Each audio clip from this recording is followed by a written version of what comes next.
práve bola oštartovaná Prix Trofeo France, druhý diel zápolenie klusákov na 2300 metrov o 40 000 korún českých s letným štartom s 5 účastníkmi. Okamžite dopredu vypálil Unzen, ktorý mal predpísanú výhodu na štarte.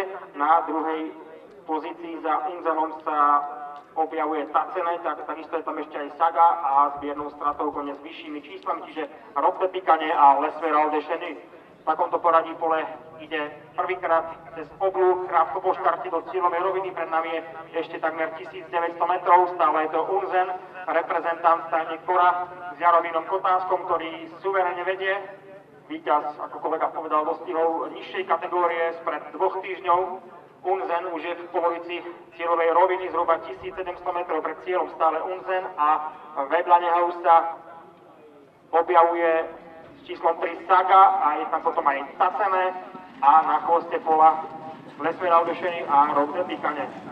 A teraz má problémy Saga, ktorá zaspala a rozpala aj Unzena, takže prvé nakoniec stváľajú, ale bude Saga zrovnaná a problémy na Unzen, takže z toho bude profitovať dvojka Tacene a dosiaľ komisia diskvalifikovala koňa číslo 1 Unzen a koňa číslo 2 Tacene. Takže jednotka a dvojka ustúpila dostihy aj obrazne. Saga a Unzen boli diskvalifikované. Jednotka a trojka. Naopak dvojka Tacene vedie. Koňe sú za lesníkom, vybiehajú na protiľahlú stenu. Teraz sa tam objavuje víťaz podobných dostihov spred mesiaca Rob de Picagne. Na druhej pozícii Tacene, na treťom mieste momentálne Lesveral de Cheny a nasledujú ešte diskvalifikované kone, konkrétne Saga a Unzen. Takáto je situácia v polovici protiľahlej steny, v čele stále Rob de Picagne, reprezentujúci stajňu Liba Frixlavice s amatérkou Lenkou Bernátovou, na druhej pozícii potom Tacene, zostane JS Konzorcium s Jižím Svobodom a tretiu pozíciu okupuje Lesveral de Cheny, zostane Staleko CZ Písek s amatérom Davidom Papežíkom.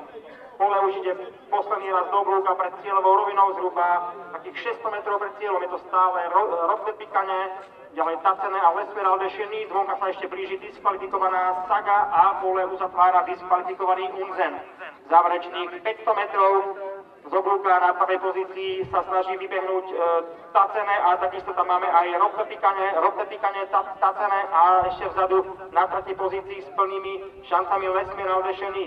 Tieto kone budú bojovať o víťazstvo záverečných 300 metrov, ešte aj Saga útočí, ale tá už bola diskvalifikovaná v priebehu dostihov. Na dištancii je to súboj 3 koní, teraz sa tam posúva Lesveral de Cheny a Tacene takisto a pri bariére ešte Rob de Picagne, bude to súboj Tacene a Rob de Picagne. Zdá sa, že Jiří Svoboda by mohol zaknihovať, pokiaľ sa nemýlim, prvý tohtoročný triumf.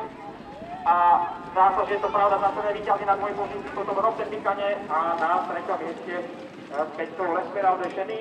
V poradí uzavreli diskvalifikované kone Saga a Unzen.